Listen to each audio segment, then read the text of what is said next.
And I'm Erin Knightley, and you're watching OTVX. Ellen Hart Jr., and you're watching OTVX. What's up, Oldham County, where the funny at? You gon' make us get up early, cameras, OTVX, bringing you the news and the funny, all rolled into one. Tell us who your colonels is, OTVX #1. We got what you need, what you need, we got what you need, what. OTVX.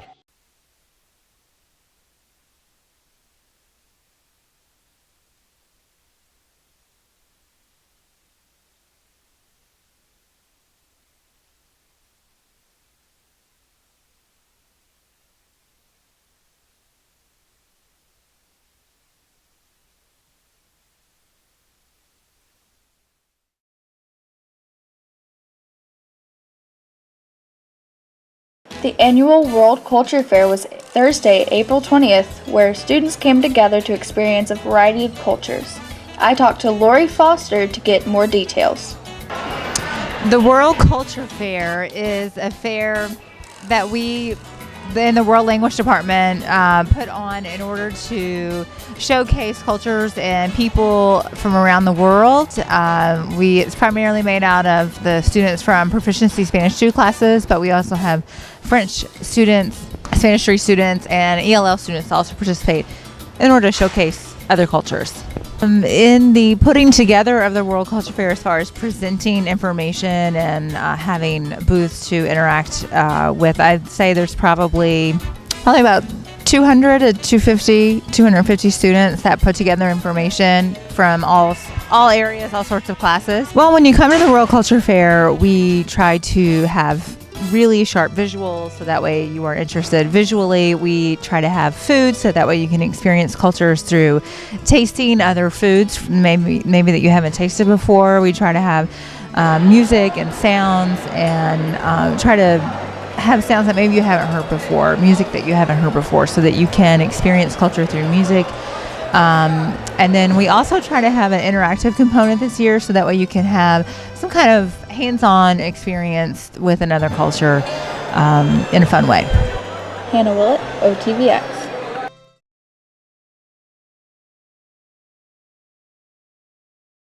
Hey OC, there are a few students here that are traveling the world this summer. One of them is Maria Williams, who was selected by the National Security Language Initiative for Youth to spend a year in Morocco. So I'm leaving for Morocco in September, and I'll be staying with a family for 9 months, and they won't speak any English, so it'll just be me and this Middle Eastern family, and we'll go on a lot of excursions, like to mosques, to the desert. Sometimes we even travel to different countries. It just depends on the host family themselves. So yeah. I'm really looking forward to learning Arabic, because that's like a once-in-a-lifetime opportunity, and it's a lot more fun to learn a language, or I'm assuming it is, actually in the country, because in Spanish class we just go once every day for 50 minutes, and that's not really allowing you to learn the language well, so I'm excited for that. Kendall Ackles and Tyson Richards were selected by the Young Ambassadors Program to spend 3 weeks in Brazil for free. Here they are talking about how their trip is going to be. Okay, so the objective of the trip is to share and learn about different cultures. So we're going to be going to different schools, and we're going to be talking about American customs and what problems we face in our community compared to the Brazilian everyday life. I'm really looking forward to going and meeting my host family, because I've never been out of the country and never really been away from my family longer than a week. So it's 3 weeks long, so it's going to be a little nerve-wracking, not knowing what everyday life is going to be like. I feel like it's going to be sort of similar, but I'm really looking forward to the trip there. I'm really looking forward to meeting everybody from all over the country, because there's 8 other students, and obviously one of them goes to this school, but the other 7 are from totally different states, so I have no clue what they're going to be like, and then also just the other people in Brazil. We did find out that we have to get a yellow fever vaccination, and we're probably going to have to sleep under mosquito nets because of that problem down in Brazil, but it should still be a lot of fun.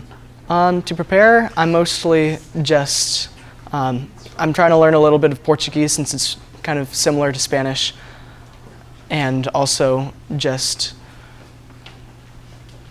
getting all the visas and all the stuff that we need to do to be able to go to Brazil. Ms. Mendoza talked about why you should join these programs and the potential future of them under the new administration. Currently, what they are proposing will cancel all of them. The U.S. State Department not only sends our kids abroad on these programs, but also brings adults and youth from other countries here, and Louisville is one of the host cities that they bring them to, and all of that will be canceled and cut.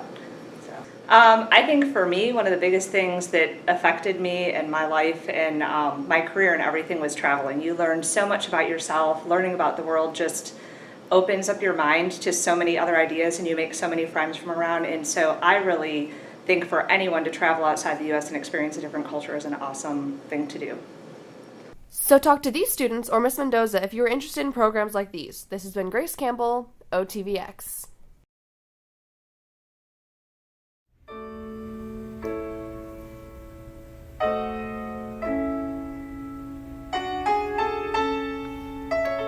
You don't meet nice boys when you live on Skid Row, Mr. Mushnick. Skid Row, down on Skid Row. Poor. All my life I've always been poor. I keep asking God what I'm for, and he tells me, gee, I'm not sure. Sweep that floor, kid. Little shop of terror, call a cop. Little shop of horrors, no, no. Little shop of horrors, bop, shabop. Little shop of terror, watch them drop. Little shop of horrors, no, no. Suddenly see more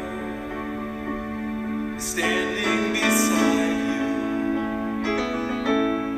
You don't.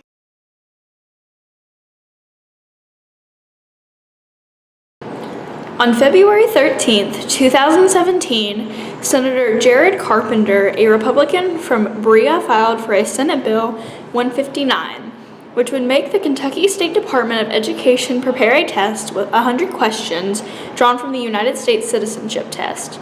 These tests would be given out to all public school districts. Students would need to pass with at least a 60% to graduate high school and would have as many retakes as needed. We walked around the halls of Oldham County High School to see how many of these questions our students could really answer. How many amendments does the Constitution have? 27? Good job, kid. What are two rights in the Declaration of Independence? The right to freedom of speech. Wrong. Me too. What is an amendment? Amendment is a change to some sort of legislation. The Constitution. The Constitution, that's what I meant. Okay, what does the Constitution do? The Constitution lays out how our government works. Good job. What do we call the first 10 amendments to the Constitution? Wow, look at that kid. It's amazing. You're just going to be answering some U.S. citizenship test questions, okay? That's all you have to do. We're going to walk and talk. I'm not giving I'm not a citizen. So you might as well. No. Okay, well, here you go. I don't want to. What is the rule of law? Oh, I know. Innocent until proven guilty. Oh. That is incorrect. The rule of law is everyone must follow the law and nobody is above the law. That's dumb. Ready for a second question? If we know it, yeah. If we know. What are 3 rights granted by the First Amendment? Oh, right. Freedom of speech, religion, press. Press, yeah. Good job. Press. So we're going to ask you 2 questions from that. Okay. How many Supreme Court justices are there? I don't know that actually. Oh my goodness. I'm not a student. I'll give you a hint. It's an odd number below 10. It's, I thought it was 7, right? Was it 7? 2 more. No, there's 9? 9. There's 9. Well, there's 9 now. Since you're a social studies teacher, there might be an added requirement to graduation, which would be passing the U.S. citizenship test, which some states already require. Who is the Chief Justice? John Roberts? Yes. Who is third in line for the presidency? Secretary. No. Speaker of the House. Speaker of the House, correct. What are 2 responsibilities of U.S. citizens? Be nice and kind. What are 3 freedoms granted in the First Amendment? Right to bear arms. No, that's the second one. Freedom of speech, press, and protest? Not protest, gather? Something like that. Okay, and the second one, who is the Speaker of House? I couldn't tell you. I have no idea. Okay, who is the Governor of Kentucky? Matt Bevin. Okay, who is third in line for presidency? Speaker of the House, or do you want his name? The Speaker of the House. That's good. Okay, and what are free rights granted from the First Amendment? Freedom of speech, freedom of press, freedom of religion. Good job, bud. Okay, so who is the Commander-in-Chief of the military? Donald Trump, the President of the United States. Good job. First, I'm going to ask, who is the Governor of Kentucky? Matt Bevin. Janine. Okay, the idea of self-government is in 3 words in the Constitution. What are the first 3 words? We the people. Good job. How many amendments does the Constitution have? 38. No, it's 27 kids. What are 2 cabinet-level positions? Secretary of Defense, Secretary of Education. Wow, we have a winner here. You're the first one to be right. Who is the Chief Justice of the United States right now? John Roberts. Killing it, guys. Miss McGiffin right here. Okay. Still waiting for a challenge. How many amendments do we have to our Constitution? 27, I think. That was easy for her. She teaches us every single one. What are 2 rights in the Declaration of Independence? You mean the Bill of Rights? No, The there's Declaration. 3 in total. 3, really. And then one picture is going to be right Okay, do it right. You're not talking about life, liberty, and pursuit of property. Pursuit of happiness, but No, it's actually pursuit of property. If you read the true statement. bamboozled. Okay, that's good. There's more if you want to add more. Can I? Okay, my turn. This is my A-push student. Oh no, I already Who said, these are questions, alright? Who said, give me liberty or give me death? The Statue of Liberty. Logan Richardson. That was Thomas Jefferson. What was added to the Constitution to make anti-federalists feel better about this country? The Bill of Rights. Oh, she got it. Do you think it is a good idea to add the citizenship test as a passing requirement to graduate? I think having some sort of test would be helpful to see if kids have really learned all of the content that they're expected to. Like some sort of, maybe not the citizenship test exactly, but something similar. Okay, as a social studies teacher, do you think it would be a good requirement to have the citizenship test passed in order to graduate? I absolutely do.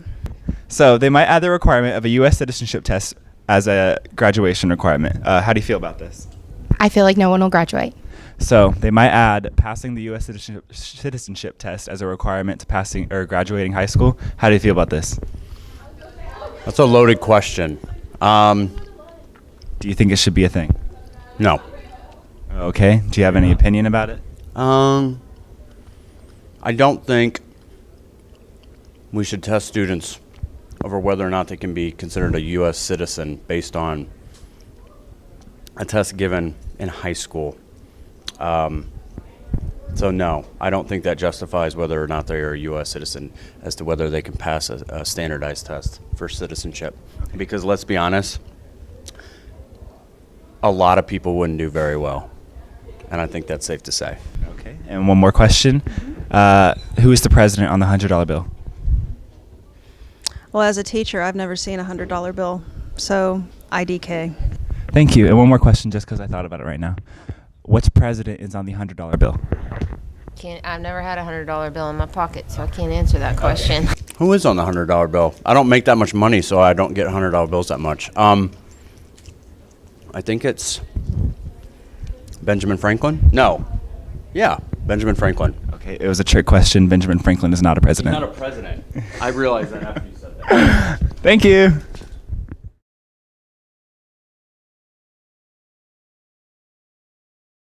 All right, guys. Hey, listen. Have a safe and exciting spring break.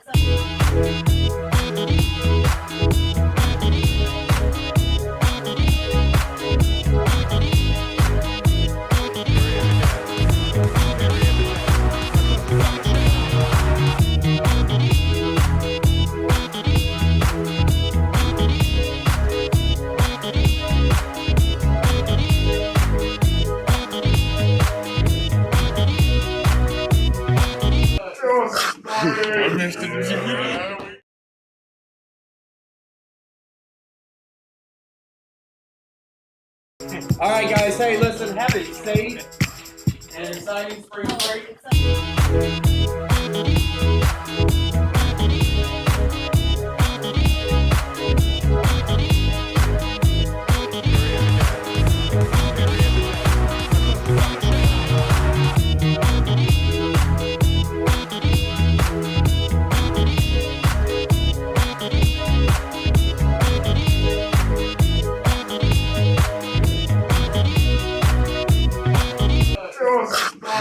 Mr.